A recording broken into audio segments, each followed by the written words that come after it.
Según datos proporcionados por la Mesa Nacional frente a la Minería Metálica en El Salvador, desde el año 2000 en este país, un aproximado de 10 empresas mineras transnacionales han tratado de extraer oro y otros minerales del subsuelo salvadoreño, amenazando las cuencas que alimentan las principales fuentes de agua. La situación cobra particular importancia en un país como el nuestro, en donde el fenómeno de estrés hídrico es ahora una realidad, con el agravante que dicha situación actualmente no es regulada por ningún marco normativo. La lucha contra la minería metálica en nuestro país se ha robado a la fecha la vida de 5 personas que asumieron la lucha contra un modelo que atenta a la vida de los habitantes en sus comunidades. Casos como el de San Isidro, en donde operaba la empresa Pacific Rim, son solo algunos de estos. Pero El Salvador es tan solo uno de los países de la región que atraviesa el drama humano y medioambiental que deriva de los impactos de la minería.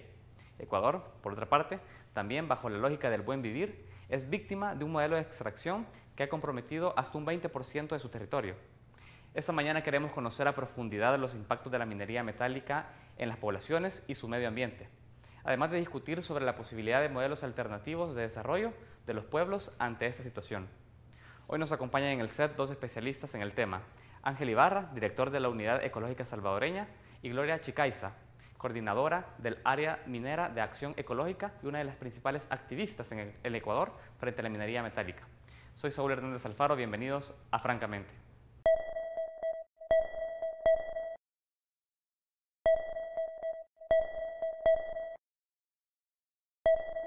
Ángel Ibarra es sin lugar a dudas una de las personas más comprometidas con la defensa del medio ambiente en nuestro país. Es doctor en medicina con estudios de posgrado en salud pública y sociología y máster en medio ambiente y recursos naturales por la Universidad Autónoma de Barcelona. Académico y activista ambiental, ha publicado varios libros sobre la problemática ambiental global y de la región en particular, proponiendo la gestión ecológica de riesgos, acerca de la gestión sustentable del agua, territorio, biodiversidad y sobre ecología política en Centroamérica. Fue rector de la Universidad Luterana Salvadoreña y actualmente es profesor invitado de la Universidad Autónoma de Barcelona y de la UNAM de Nicaragua. Es además miembro de la Red de Ecología Política y presidente de la Unidad Ecológica Salvadoreña UNES. Por otro lado, Gloria Chicaiza es una de las activistas ecuatorianas más destacadas en la lucha antiminera. Además de ser la coordinadora del área minera de acción ecológica, es miembro del Consejo Directivo del Observatorio de Conflictos Mineros de América Latina, OCMAL, y de la Red Latinoamericana de Mujeres. Es reconocida por ser una de las críticas más duras del gobierno de Rafael Correa, por dar continuidad al modelo extractivista tradicional con las facilidades otorgadas para la implantación en Ecuador de la minería metálica a gran escala, y haber atacado el movimiento indígena y ecologista. Hoy hablamos con estos dos activistas ambientalistas latinoamericanos sobre el peligro de la política extractivista para los recursos naturales y la vida de las comunidades más vulnerables. Son temas que, ya saben, nosotros analizamos hablando francamente.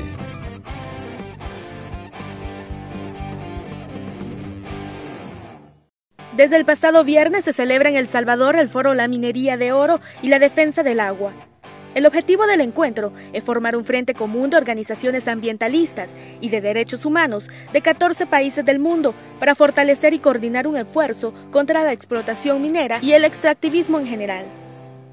Básicamente nuestras preocupaciones giran en torno a 3 ejes puntuales.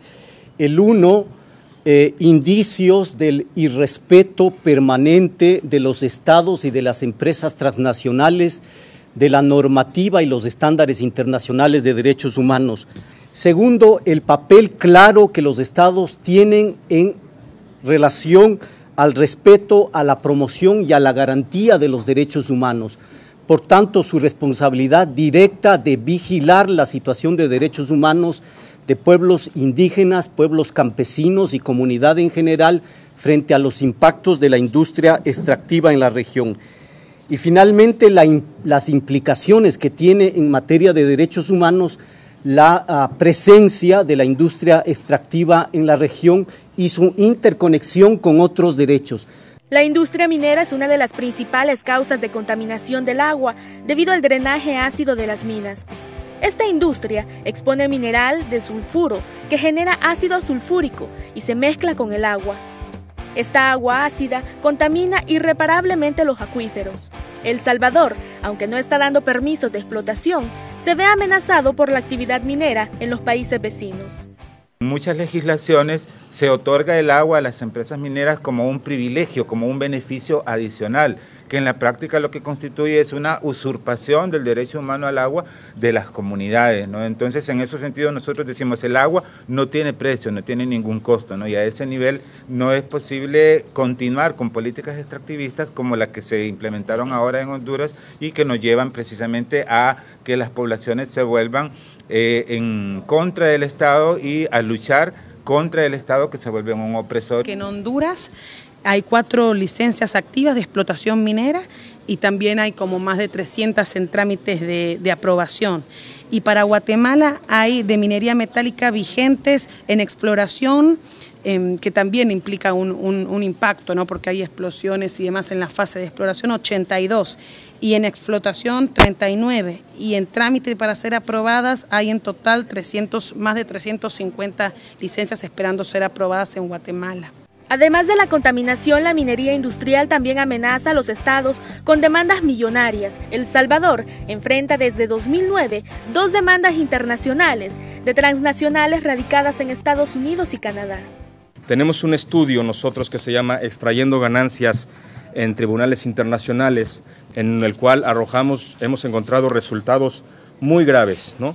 Por ejemplo, hay hoy en día 169 casos de demandas de inversionistas estados pendientes en el CIADI del Banco Mundial, 169. De estos, 60 se refieren a industrias extractivas, minería, petróleo y gas. Hay un ascenso de números de casos en industrias extractivas y de este ascenso, la mayoría se están dando en América Latina. Este encuentro es una oportunidad para llevar la discusión hasta las esferas gubernamentales, ya que El Salvador aún tiene la oportunidad de convertirse en el primer país que prohíba definitivamente la minería por ley, convirtiéndose en un precedente para apoyar la lucha contra el extractivismo en la región. Bienvenidos una mañana más a Francamente. Saludamos a aquellos que nos ven desde la web en www.tvx.com.sb. Les recordamos que pueden seguir nuestras redes sociales en Facebook en francamente.tvx y en Twitter en @francamente.tvx. Esta mañana vamos a hablar sobre un tema importante, un tema que debe ser de relevancia para toda la población y de análisis también para muchas organizaciones en la sociedad civil. Hablo del tema minería, hablo de los impactos que tiene la industria extractiva, tanto en la región centroamericana como en la región latinoamericana. Vamos a hablar esta mañana con Ángel Ibarra, él es director de la Unidad Ecológica Salvadoreña. Y también tenemos a una invitada especial en nuestro set esta mañana. Ella es Gloria Chicaiza, ella es una de las activistas ecuatorianas con mayor protagonismo y que ha estado destacada en la lucha antiminera en el Ecuador. También es coordinadora, además, del Área Minera de Acción Ecológica y miembro del Consejo Directivo del Observatorio de Conflictos Mineros de América Latina, OCMAL. A ambos quiero darle la bienvenida esta mañana al set de Francamente. Ok, buenos días, es siempre un agrado estar contigo en tu programa. Quiero que iniciemos, voy a partir con nuestra invitada, ha venido desde Ecuador y queremos saber en el marco de qué actividad se encuentra su visita. Sabemos que se realizar un foro, pero me gustaría saber qué acciones puntuales o en qué intervenciones estará usted participando en su visita acá en El Salvador. Bueno, aquí en El Salvador hay un evento, es una especie de cumbre con la participación de por lo menos 12 países, ¿no? Y vamos a abordar cuáles son las agresiones que tenemos como continente latinoamericano en torno a la minería, cuáles son esos impactos, esas amenazas, pero también cuáles son las señales de esperanza, cuáles son las estrategias que han funcionado para mirar cómo también podemos de una manera compartida, de una manera regional, levantar estrategias de defensa frente a esas agresiones. Muy bien. Sé que uno de los pilares o aspectos principales que se abordarán también dentro de este espacio en el cual usted estará participando es la sensibilización sobre estos temas, ¿no? ¿Se tiene un conocimiento en América Latina cuál es el comportamiento de la ciudadanía, de la opinión pública sobre esos temas? A grandes rasgos, si está empoderada sobre el tema o desconoce totalmente de él. Bueno, yo diría que hay una posición doble quizá. De un lado hay una cantidad de comunidades que son sobre todo las comunidades agredidas, sobre las que está cerniéndose esa amenaza directa. De otro lado también hay una cantidad, yo diría, de población seducida, generalmente en los sectores urbanos ¿no? Con el discurso del desarrollo, con esa seducción de querer parecernos casi a una Europa. Yo diría que hay esta doble mirada. Sin embargo, la idea es poner en disputa qué está en juego, ¿no? Y yo creo que está en juego esas utopías que están presentes, que conviven con nosotros y que se representan en los sectores campesinos, en los sectores indígenas, que han demostrado tener formas de vida, modelos de vida que han sido sustentables. Tenemos que dirigir la mirada hacia allá y ver cómo vamos a hacer sostenible esta vida y este planeta. Esas utopías están vivas y están presentes y tenemos que recobrarlas y, insisto, regresar una mirada y ver qué o cómo vamos a construir a partir de estas existencias, cómo vamos a construir un modelo distinto. Muy bien. Me gusta eso que ha dejado ella de ver acá en el espacio. Ha dicho, hay que seguir pensando en esas utopías, otras que despeguen de esa concepción de desarrollo que decía está implementado. Yo quiero conocer, en el caso salvadoreño, usted ve desafíos también, digamos, para poder avanzar en una agenda que plantee otras utopías de desarrollo acordes también a un desarrollo sostenible específicamente con la tierra. Fíjate que para nosotros esa es una utopía muy necesaria y muy cercana. Porque El Salvador es un país quizás de los más afectados por este modelo extractivista que tiene siglos de haberse instalado en nuestro país. Y no es tanto una discusión teórica de alternativas, es decir, no es tanto una discusión lejana, no, es que en el modelo en el que estamos viviendo, este país es inviable. Este país tiene todos los problemas del tercer mundo. Somos un país pequeño, densamente poblado, y sin embargo, en los últimos años, décadas y siglos, los principales recursos de nuestro territorio han estado orientados hacia la agroexportación. Jamás se han dedicado los territorios, la biodiversidad, los recursos no renovables a resolver la problemática nuestra, de los salvadoreños y salvadoreñas, sino que han estado dedicados a la exportación hacia Europa, hacia Estados Unidos, para el beneficio de ¿quién? De esa cúpula oligárquica que expropió de la tierra a los campesinos y a los indígenas hace más o menos 130 años y que son los que siguen siendo hoy los mismos explotadores de siempre. La población salvadoreña es obligada a salir del país. Una tercera parte de nuestra población no vive en El Salvador. Es un país que expulsa a su gente. Y de eso incluso hacen negocio los grandes oligarcas del país. Los grandes recursos. ¿Cuál ha sido la dinámica de los modelos económicos del país a partir de la colonia? Primero el añil, después el café, algodón, caña de azúcar. ¿Se consumía eso para la población salvadoreña? No, siempre estuvo dedicado hacia la cuestión. Hemos deforestado nuestro país con el único objetivo de generar ganancias, primero para los oligarcas y hoy para las empresas transnacionales. La minería es parte de ese proyecto. Podríamos pensar entonces en ese sentido que la mercantilización de los recursos naturales es la que ha derivado también en una noción en la cual los recursos naturales se ponen frente a las condiciones de vida dignas de las personas, es decir, a partir de su extracción, de su comercio. Exactamente, por eso decía yo, las principales tierras del país han sido dedicadas a la agroexportación. Y cuando tú tenés modelos intensivos de agroexportación, lo que haces es exportar agua, exportar energía, exportar recursos renovables y no renovables de nuestros ecosistemas. Bueno. ¿Y dónde está la calidad de vida de la gente? Seguimos siendo un país profundamente excluido, profundamente pobre, donde la principal característica es que exportamos a los seres vivos más prestigiosos de nuestro país, que son nuestros hermanos y nuestras hermanas. Ha sido claro y yo quiero que vayamos hablando también sobre los temas concretos y específicamente los impactos que está teniendo la minería metálica, esa industria extractiva que ya ha mencionado también cuáles están siendo las consecuencias, pero concretamente sabemos que hay consecuencias medioambientales, consecuencias en la salud de los humanos. ¿Podremos de alguna manera detallar cuáles son esas principales afectaciones que están teniendo sobre el ser humano y el medio ambiente? Sí, a mí me parece que estamos viviendo un modelo extractivista que, como bien el compañero señala, está probado, tiene una historia, no es que sea nuevo. Sin embargo, es como un modelo extractivista como nunca antes, que entra a sitios impensables, toma ríos, lagos, lagunas, glaciares, páramos, Amazonía, y los vacía, los convierte en desiertos.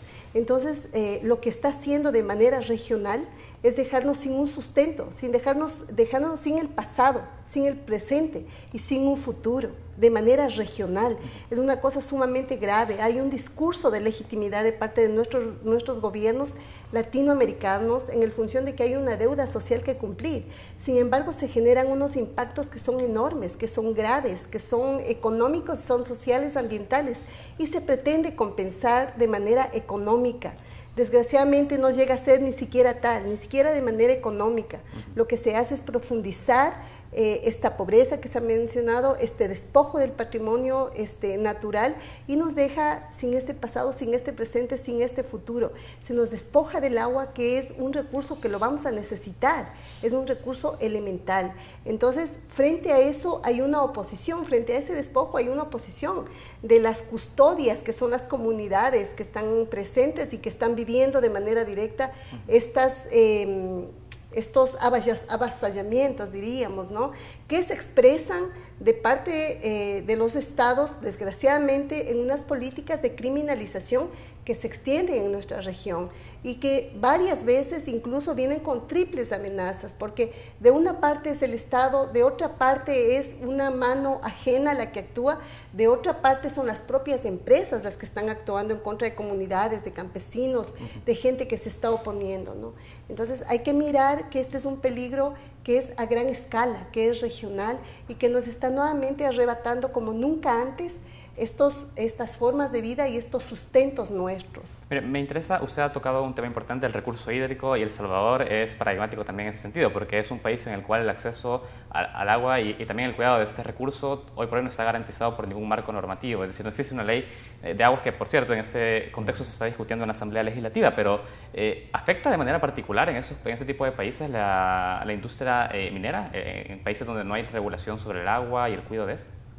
Por supuesto que afecta. Para la minería el agua es tan vital como para nosotros el oxígeno. No se puede hacer minería sin que no se dispute el agua. Bueno, el agua es una disputa enorme y esa es una disputa constante. Y donde hay minería de gran escala, y desgraciadamente, tristemente, digamos, la minería de gran escala ya existe. Y ha arrebatado, digamos, lo que hemos presenciado el año pasado en Perú, por ejemplo, una disputa a sangre y a fuego, porque en el norte de Perú está la principal zona de expansión de las empresas mineras y hay empresas que ya han vaciado las lagunas. Entonces, no es una hipótesis, son historias que están pasando, y creo que la posición de los pueblos, de las comunidades, ha sido resistir. Entonces también hay una ola y una corriente de resistencia como el camino más directo para poder llegar a la sustentabilidad. De acuerdo, yo tengo que ir a un primer corte y al volver vamos a seguir hablando. Quiero que toquemos también casos puntuales. En El Salvador también está el caso del Cerro Blanco, y es un tema que a mí me gustaría también abordar con usted, señora. Vamos a un corte y enseguida estamos de nuevo en Francamente. Continuamos en Francamente. Esta mañana conversamos con Ángel Ibarra, él es director de la Unidad Ecológica Salvadoreña. Hablamos también con Gloria Chicaiza, activista, y también es miembro del Consejo Directivo del Observatorio de Conflictos Mineros de América Latina, además de coordinadora del área minera de acción ecológica. Hablamos sobre los impactos de la minería metálica, de la industria extractiva en nuestros países. Ha tocado la señora Chicaiza un tema importante también, que son esos proyectos mineros en zonas fronterizas, y qué bueno que lo trae a colación porque El Salvador está atravesando precisamente un caso de ese tipo, con el caso de Cerro Blanco. Sí. Yo quiero conocer hoy por hoy cuál es la situación en este tema. ¿Se tienen avances? Sabíamos que la comisión del TRIFIME está operando en este tema, pero no sabemos en qué ha quedado. ¿Se ha avanzado? Mira, lo que hay es que la mina Cerro Blanco está caminando, no están en una explotación intensiva por problemas técnicos, es decir, ellos se han encontrado con un depósito de agua termales que no lo habían manifestado en su evaluación de impacto ambiental, pero Cerro Blanco tiene el visto bueno del presidente de Guatemala, tiene todos los permisos, por cierto, conseguidos de una forma ilegal y fraudulenta. Y en la zona del Cerro Blanco, en la zona donde nace el río Lempa, es decir, en la cuenca del río Lempa, nuestro principal río de Guatemala, también tienen permiso otros 8 proyectos mineros tan grandes como Cerro Blanco. Cerro Blanco es la segunda mina de oro y plata en Guatemala. Yo, por cierto, quería aprovechar tu programa para solidarizarme en nombre de la Mesa Nacional frente a la Minería Metálica con los compañeros y compañeras guatemaltecas de la zona de Jalapa y Santa Rosa, que la semana antepasada han sido víctimas hasta de un estado de sitio por la única pecado de defender sus territorios, defender su vida, defender su cultura, defender su medio de vida. Son pueblos cincas los que limitan con la frontera nuestra, particularmente Santana. Cerro Blanco, ¿qué significa?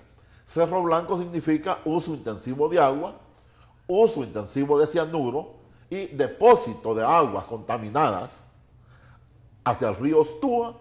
El río Ostúa llega al lago de Huija y el lago de Huija, a través del río El Desagüe, es un afluente al río Lempa, que es el 65% de los recursos hídricos superficiales del país. De eso estamos hablando. Entonces, cuando hablamos del Cerro Blanco, a pesar que Cerro Blanco no está en el territorio salvadoreño, sí está en el territorio salvadoreño del río Lempa, porque eso drena hacia El Salvador. Entonces, ahí necesita un abordaje transfronterizo.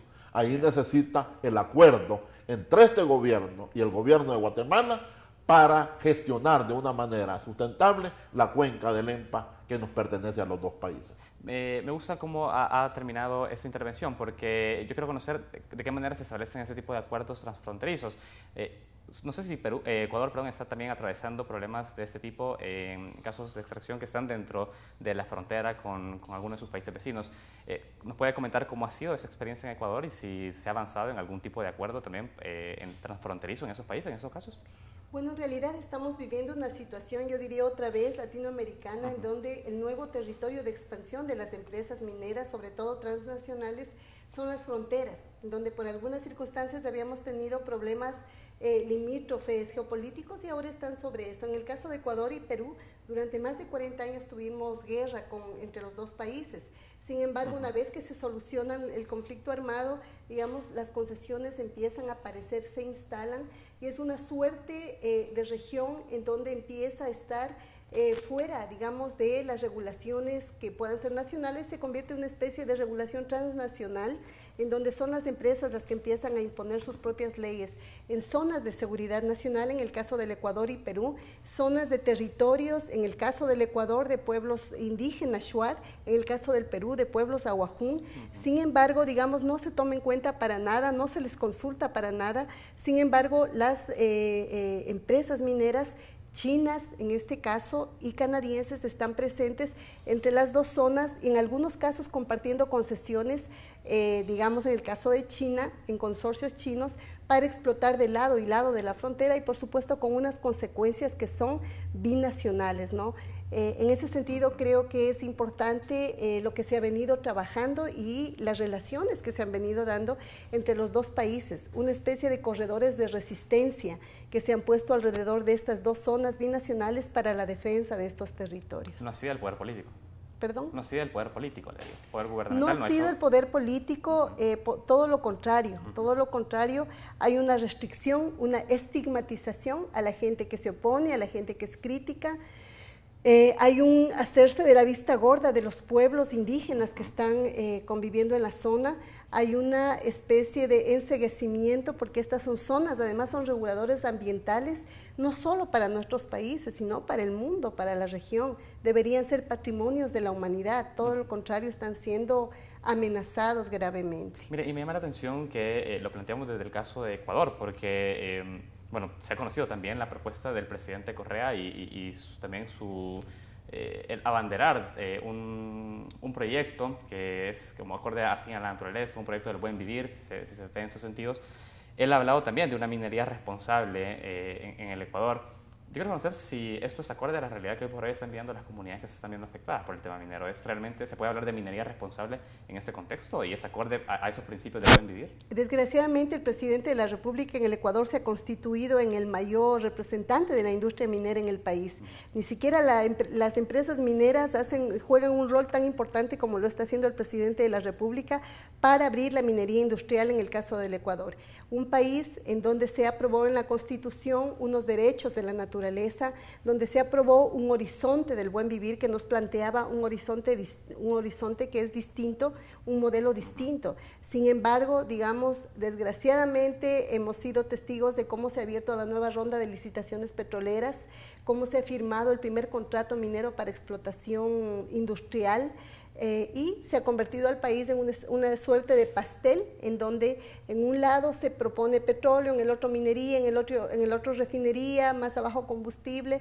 Entonces es una política de enclave y lo que vemos es que hay una profundización de ese modelo extractivista que nos ha tenido endeudados, que nos ha tenido marginados, empobrecidos y etcétera, etcétera. Si hay unos matices, quizá está China como nuevo actor, por ejemplo, poniendo unos nuevos condicionamientos, unas tasas altas como antes lo hacía la banca multilateral. Sin embargo, se hace ahora con otro actor que es China, generando una nueva dependencia, pero con unas prácticas viejas que son las de siempre, que es las que hemos mencionado aquí. Mire, me interesa que profundicemos en el papel que está teniendo también el presidente Correa en ese sentido, porque se ha escuchado también, como lo repetimos nuevamente, abanderar, ¿no?, una lógica de buen vivir, de una armonía con la naturaleza. Yo no sé si eso está entrando en contradicción con lo que ustedes nos comentaban en el primer bloque, esta noción o paradigma de un desarrollo, de un crecimiento bajo esa línea, ¿no?, una línea de la llegada de empresas transnacionales, la extracción de recursos. Es decir, estamos hablando de ese modelo que está impulsando Ecuador, es decir, no es un modelo alternativo al que está planteando el presidente Correa.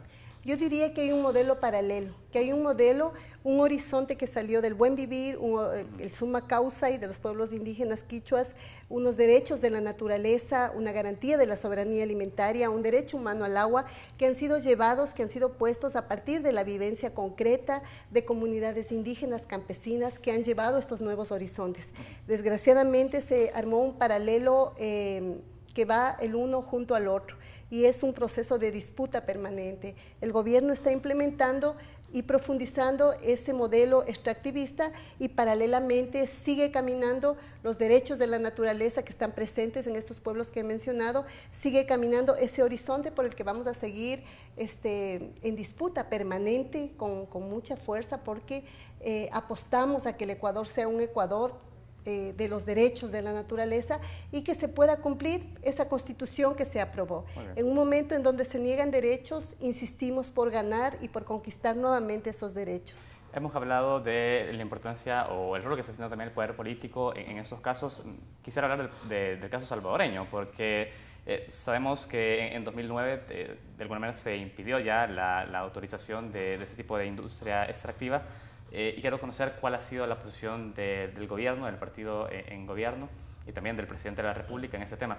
Pero quiero dejarlo en pausa porque tengo que ir a un corte y así me lo explica más en detalle el propio él. Vamos rápidamente a nuestro segundo corte y enseguida estamos en Francamente.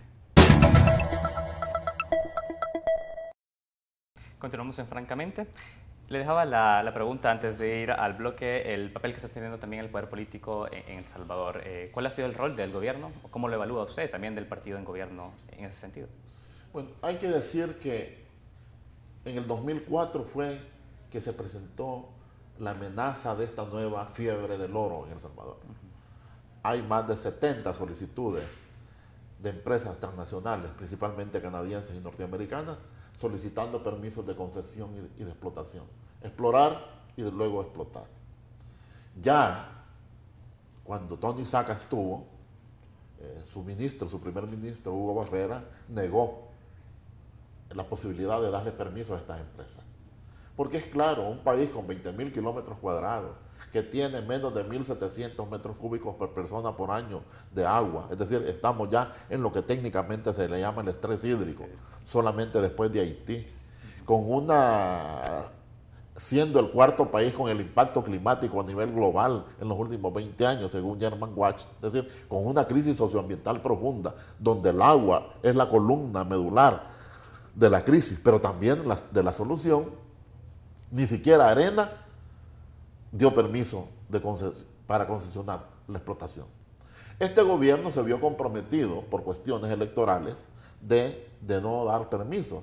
Y hay que reconocer que el presidente Mauricio Funes no ha dado permisos ni concesiones para explorar, ni mucho menos para explotar. Lo que nosotros le reclamamos y le recriminamos al presidente Funes es que él no va a ser presidente en el país durante 25 años. Y él no ha promovido, ni su partido ha promovido una ley que prohíba la minería metálica, ni siquiera han estudiado la propuesta que llevamos nosotros en el año 2008 a la Asamblea Legislativa. Entonces, es un compromiso a medias. Cumplió el compromiso electoral de no dar permisos, pero no se compromete para que esto tenga un cuerpo electoral. Es decir, él está garantizando que en sus 5 años no va a haber permiso. Pero, ¿qué va a seguir después? Y ya él cumple, más o menos dentro de 14 meses, tiene que abandonar la presidencia de la República. Y ha seguido una lógica extractivista.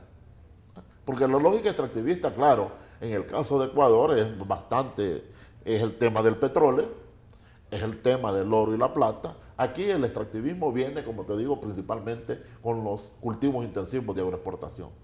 Allí se va el agua y allí se va la energía del país. Nosotros somos países que exportamos materia prima para el postre de Alemania, para el postre de los Estados Unidos. Entonces, eso se ha profundizado, porque en lugar de establecer prácticas para satisfacer las necesidades alimentarias del país, en lugar de estimular proyectos de agricultura campesina, hoy seguimos nosotros, ¿verdad?, enamorados de las grandes transnacionales. Y ahí está la amenaza de la socio público-privado, que por cierto el gobierno lo está promoviendo en el seno de la Asamblea Legislativa, que es una manera nueva, aunque no muy decente, porque sigue siendo la misma patraña de las privatizaciones que hizo Arena.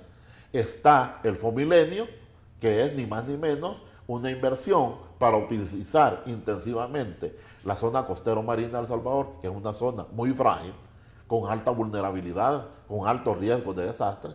Entonces no cambia la lógica. Y a propósito del Fomilenio, el secretario técnico de la Presidencia ha dicho que se van a realizar los proyectos en base a los estudios de factibilidad medioambiental que ya se ha realizado en este gobierno. Eso es una gran farsa. Es una gran farsa. ¿Ustedes han tenido acceso a esos documentos? Ni siquiera atendieron. Se mandó a hacer de parte del Ministerio del Medio Ambiente una evaluación estratégica de los recursos costeros marinos. La ley del medio ambiente, que tiene vigencia ya casi 15 años, dice que deberíamos de tener planes de ordenamiento de los recursos costeros marinos. Eso no existe. No existe. Entonces, es cierto, tú para atraer inversionistas de estos que están pensando no en el bienestar de la población salvadoreña, sino en maximizar sus ganancias, hoy, cuando está la financiarización de la economía en boga, tienes que darle las grandes concesiones. Y eso es lo que le está ofreciendo el gobierno. Han sometido una propuesta de ley para facilitar los permisos ambientales. Es decir, ya la costa es un ecosistema frágil. De los 100.000 hectáreas de mangle que teníamos hace 30 años, hoy no existen más de 30.000.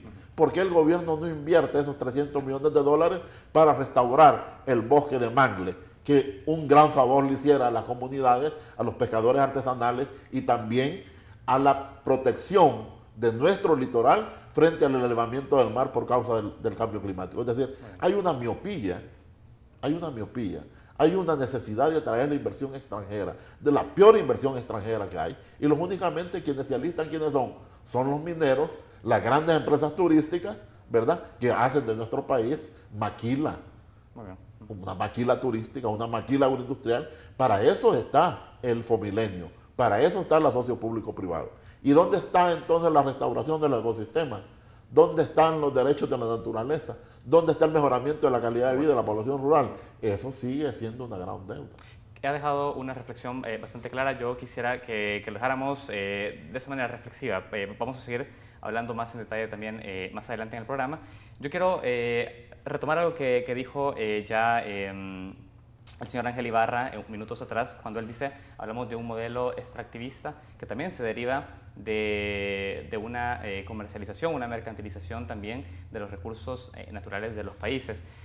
Yo, en ese sentido, ¿cómo se enmarcan también estos acuerdos de comercio como el CAFTA, como los TLC, como los acuerdos de asociación? Es decir, también sabemos de que en América del Sur existen ese tipo de acuerdos y tratados de libre comercio.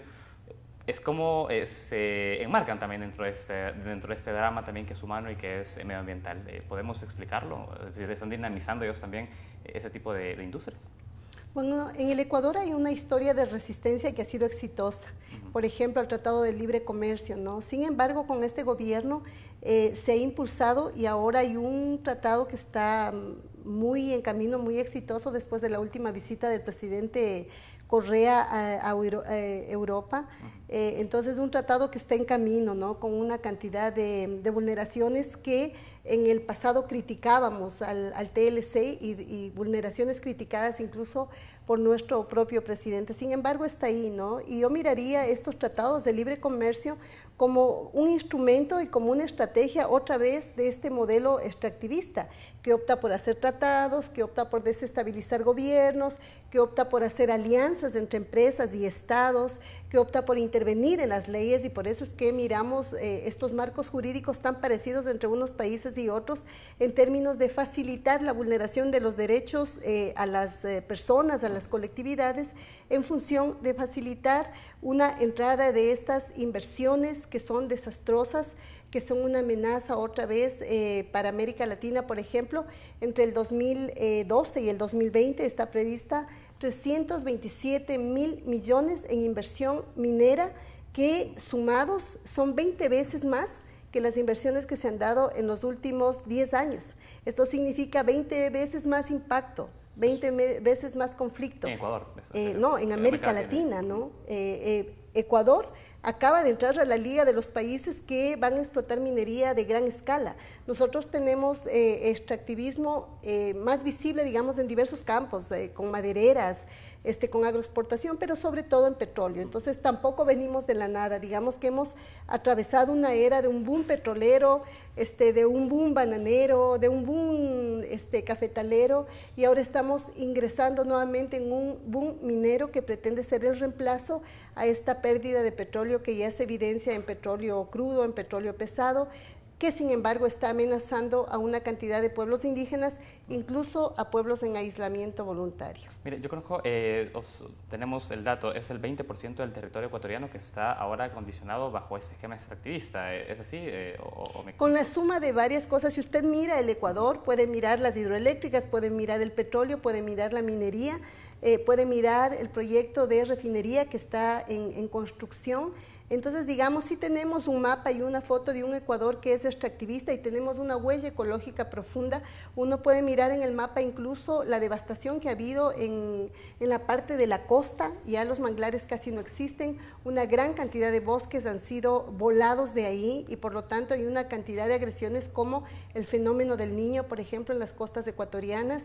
Y bueno, de otro lado uno puede ver la huella en la Amazonía Norte, que es el paso de la explotación petrolera. Uno puede ver la devastación de la Amazonía ecuatoriana.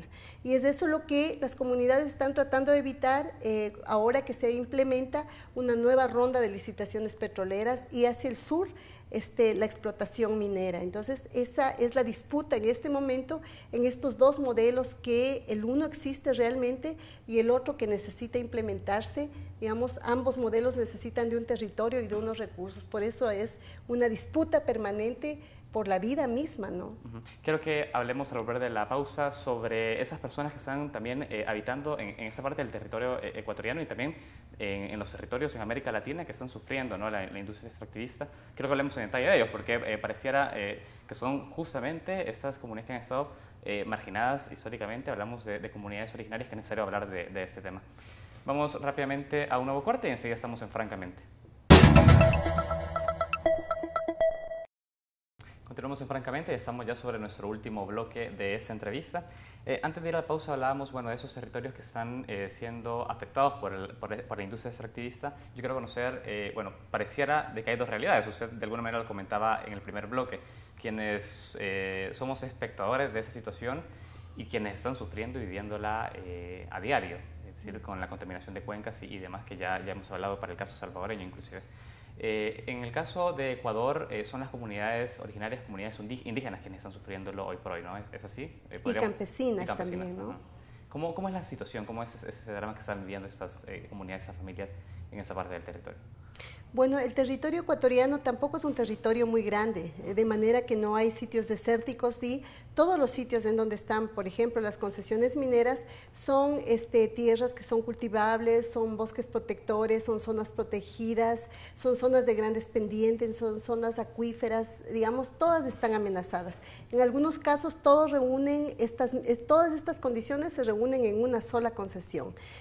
Hay una gran cantidad de pueblos indígenas que están de norte a sur, de costa a oriente, y que están siendo amenazados y que han sido desgraciadamente acusados, como en la mayoría de los países de Latinoamérica. Nosotros tenemos un vestigio en el Código Penal de estas leyes que tildan de terrorismo, de sabotaje, y ha sido instrumentalizada estas figuras para poder acusar a campesinos que se han opuesto o que han defendido el agua. Y desgraciadamente ya ha habido apresamientos. Hace poco a 3 campesinos se los puso en la cárcel. El problema es que, digamos, pese a que ellos estuvieron 3 días, el precedente que se genera en el Ecuador para utilizar estas figuras para encarcelar a dirigentes, a defensores del agua es grave, porque deja una puerta abierta para que la gente que defiende el agua, la gente que protesta, de ahora en adelante pueda ser encarcelada, criminalizada. Ahora, pero ¿bajo qué delitos se está llevando a esa gente a la cárcel? En el caso de las 3 personas que fueron apresadas hace menos de 2 meses, se los acusó en principio de terrorismo. Sin embargo, como, digamos, cayó la cosa por su propio peso, se les acusó por obstrucción de carreteras. Y ahí debo decir que quienes obstruyen las carreteras no son los banqueros, no son las empresas, no son los pelucones, que es el término que utiliza el presidente de la República para designar a la gente rica, son los pueblos indígenas o los pueblos campesinos, que son los custodios permanentes de estos recursos naturales que tenemos. Entonces, hay una dedicatoria para criminalizar y para callar las voces que protestan frente a este modelo extractivista que pone en peligro tanto al patrimonio natural como al patrimonio humano que están en estas zonas, ¿no? Importante lo que ha mencionado. Usted ha hablado del caso de Guatemala cuando hablamos de la mina Cerro Blanco. Ahí escuchábamos y tenemos conocimiento de la instalación de un estado de sitio. Usted ha hablado de comunidades también que se vieron afectadas justamente a partir de la entrada de esta mina. ¿Podemos profundizar? Cerca de Cerro Blanco, ya en el departamento de Jalapa y en el departamento de Santa Rosa, te decía, hace aproximadamente 10 días, las comunidades han sido sitiadas. El gobierno de Otto Pérez ha decretado estado de sitio. ¿Para qué? Para proteger los intereses de las transnacionales canadienses. Eso es lo más ridículo y lo más desagradable que los gobiernos pueden hacer. ¿Contra quiénes es este estado de sitio? Para controlar a quiénes, a la población originaria de estos 4 municipios de Guatemala que pertenecen a los pueblos Cinca, que te digo son más limítrofes con nosotros. Esa es la realidad. Es decir, están utilizando hoy este militar genocida de Guatemala, Otto Pérez, vinculado con el genocidio de la guerra de los años 80 y principios de los 90 en Guatemala, ¿verdad? Jefe de los caibiles incluso, está hoy desarrollando esta política, ¿verdad? Persiguiendo, conflictuando. Esas comunidades que han sido pacíficas, hoy están conflictuadas, enemistadas entre ellas mismas, porque precisamente una de las políticas que ocupan las empresas mineras es de dividir, sembrar saña, generar violencia en las comunidades. Esa es otra secuela, tan grave como la contaminación del agua, porque deshacen pueblos, deshacen comunidades, destruyen tradiciones. Muy bien. Yo quiero que hablemos del caso salvadoreño porque hemos escuchado el caso ecuatoriano y el caso guatemalteco. En este caso es el Estado quien ha de alguna manera contenido la resistencia de organizaciones civiles en contra de la minería. En el caso salvadoreño hablamos en los mismos términos, es decir, ¿es el Estado quien ha actuado para contenerlo o por otro lado son las empresas que no? No, aquí las empresas han tenido tanta plata que han comprado magistrados, han comprado diputados, han comprado alcaldes. Y aquí en la zona de Cabañas nosotros conocemos exactamente de qué alcaldes de Sensuntepeque, alcaldes de San Isidro, sus campañas han estado siendo financiadas por Pacific Rim, por esta empresa. Pacific Rim también ha invertido en campañas de responsabilidad social pintando escuelas, dando uniformes, organizando campeonatos de fútbol, poniendo muelas, quitando muelas, pintando escuelas, todo eso han hecho para dividir a las comunidades. Y ya tenemos en la resistencia antiminera 4 muertos en la zona de Cabañas. ¿Y quién se hace responsable por eso? Esa gente no era violenta antes que la minera llegara. Nosotros no podemos decir con exactitud cuánto pagó la minera para mandar a matar a Marcelo Rivera, por ejemplo. Pero antes de que las mineras llegaran a Cabañas, esa gente vivía en paz, eran comunidades pacíficas. Por eso nosotros decimos que una de las líneas principales que tienen las mineras es destruir comunidades. Llegan con el espejismo en los empleos a una zona que es extremadamente pobre. Llegan a comprar voluntades, ¿verdad? Desgraciadamente aquí la Fiscalía no ha podido investigar, no ha podido meter preso a los responsables, a los que planificaron la muerte de Dorra, de Marcelo y de los otros compañeros que han caído en la zona. Por eso nosotros decimos que las mineras actúan aquí, así actúan en Ecuador, así actúan en Perú, así actúan en Venezuela, en China, así actúan en África. No, ¿y con qué cuento nos vienen? Con el cuento del desarrollo, con el cuento del empleo. Europa, las nuevas Europas no se pueden explicar sin el saqueo de América Latina. ¿Y dónde está la riqueza? ¿Dónde está el desarrollo? ¿Dónde está el bienestar? ¿Está en Bolivia? ¿Está en nuestros pueblos? No. Aquí tener esos recursos, esos bienes naturales no renovables, se ha convertido en una maldición. La maldición de nuestros pueblos es ser rico, ser abundante, tener una gran biodiversidad. Mire, a mí me interesa porque usted ha dicho no se puede pensar la nueva Europa sin este modelo extractivista. El acuerdo de asociación con la Unión Europea y Centroamérica se ve a todas luces que estará por ser ratificado por todos los congresos en Centroamérica. ¿Se ve una amenaza latente ante la entrada de ese acuerdo respecto al recurso? Es el regreso de las carabelas. Es el regreso de las carabelas. Hoy ya no traen espejitos. Hoy traen discursos de desarrollo. Ni siquiera nos dan los espejos. ¿Entiendes? Hoy nos vienen a dar el espejismo del desarrollo, el espejismo del empleo. Es una forma, ni siquiera tan moderna, de saqueo para nuestros pueblos. Nosotros necesitamos, en esta visión que ha planteado la compañera, parar el saqueo de flujo de energía, de agua y de recursos naturales de los países del sur hacia el norte. Utilicémonos racionalmente para fomentar la calidad de vida de nuestros pueblos. ¿Acaso nuestros pueblos no tienen derecho a ser felices? ¿Acaso nuestros pueblos no tienen derecho a vivir con lo suficiente, con dignidad, que este modelo, este capitalismo salvaje nos niega? Es decir, esa es la esencia. Por eso es que hoy hemos celebrado aquí en San Salvador este encuentro de luchadores antimineros. Ha venido gente de Canadá, de Estados Unidos, de Sudamérica, de los países centroamericanos, para ver de que la utopía, de que la posibilidad de derrotar ese monstruo es posible. Eso, me quiero quedar con eso, señora Chicaiza, yo tengo que ir cerrando ya en unos minutos la entrevista. Quiero hablar de ese modelo alternativo para pensar el desarrollo también de los pueblos en la región latinoamericana y que despega justamente de este modelo extractivista, que es lo que se está denunciando en este espacio y en el marco de este espacio que ustedes estarán deliberando próximamente. ¿Cuáles son las condiciones para generar un modelo de desarrollo alternativo? ¿Es posible realizarlo? Bueno, es posible porque además convivimos con modelos que son pequeños, no es un modelo monolítico, no es un solo modelo para todos. Hay una cantidad de señales presentes, digamos, cuando se habla de trabajo, esta idea de desarrollo, de trabajo, de responsabilidad, de la que hablan las empresas mineras, ya los pueblos no les creen. Sí está presente, por otro lado, trabajo, la agricultura también es trabajo, lo que vienen es a desplazar el trabajo, a generar unos pocos empleos. Pero yo insisto otra vez, las comunidades campesinas, las comunidades indígenas tienen una cantidad de señales que nos están diciendo que tenemos que regresar a mirar, porque no es el modelo del norte, no es el modelo del crecimiento de los países industrializados, es el modelo, tenemos que regresarnos a mirar a nosotros mismos y saber cuáles son las necesidades. Cuando hablamos de la plata, del cobre, de todo lo que se está intentando saquear, en ese momento tenemos que pensar qué es lo que necesitamos. ¿Para qué? ¿Para quién estamos produciendo?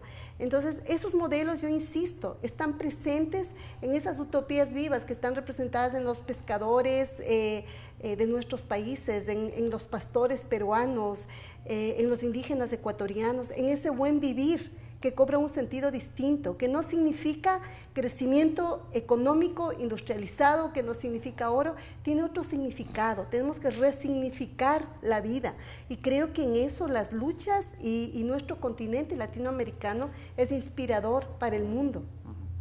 Qué buena reflexión la que nos ha dejado acá nuestra invitada. Yo quiero ir finalizando con su intervención, señor Ibarra, y es que se ha hablado de un modelo del buen vivir que se ha impulsado en Ecuador.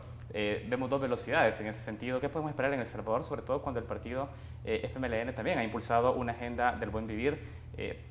¿Cree que vamos a tener una situación similar o cree que estamos a tiempo para poder contener? Te decía que es una necesidad de sobrevivencia. El modelo extractivista está llevando al planeta a negar las posibilidades de la vida humana tal como la hemos conocido. Y eso a corto plazo, ni siquiera en la generación de venidera. El cambio climático es una vinculación de eso, la sexta extinción masiva de biodiversidad, la contaminación de los océanos. Estamos metidos en un callejón de ciudad. Sí. La alternativa es no seguir haciendo lo mismo. Entonces, el buen vivir tiene diferentes facetas. Ya los zapatistas en México hablaban de que hay que construir el mundo donde quepan todos los mundos, porque somos diferentes, somos culturalmente distintos. Es la diversidad cultural basada y en armonía con la diversidad biológica la que posibilita soñar en un futuro. ¿Y cuál es la característica? No es una cuestión que significa que necesita grandes tecnologías. Hay que estar en paz con uno mismo, hay que estar en paz con los demás y hay que estar en paz con la naturaleza. Esa es la lógica. Vivir bien no significa vivir mejor que los demás a costa del otro. Vivir bien no necesita tener el carro del último modelo ni que tener el celular del último modelo. No, vivir bien es eso, no es cuánto tenés, sino que quién sos. Ahora, ¿podemos esperar esa propuesta que usted hace por parte de los partidos políticos ahora que estamos en un contexto electoral? Mira, los paradigmas han venido de la gente y han costado mucho sacrificio. Nosotros esperamos que aquí también los partidos políticos y particularmente Salvador Sánchez Serén ha planteado el tema del buen vivir como su paradigma. Y si eso es cierto, nosotros apoyamos esa tesis. ¿Entiendes? Pero hay que construirla con la gente. Eso no se construye desde arriba. Eso no se construye en la Asamblea Legislativa. Eso no lo construyen los estados. Eso lo construye la gente. Quiero terminar acá la entrevista, que me gusta esa forma para terminarla y la verdad es que ya el tiempo se nos hace escaso, así que ha sido un gusto tenerlos a ambos en este set y por supuesto que vamos a seguir teniendo ese espacio abierto para que podamos seguir abordando esos temas. Muchísimas gracias y para nosotros también es una mucha alegría compartir con ustedes, jóvenes, ¿verdad? Que tienen toda la vida por delante, entonces hagamos que esa vida futura sea una vida digna y plena para todos. Excelente. Muchísimas gracias. Y feliz viaje de retorno al Ecuador. Gracias a ustedes también que nos acompañaron esta mañana. Nos seguimos viendo por acá en TVX. Muchas gracias.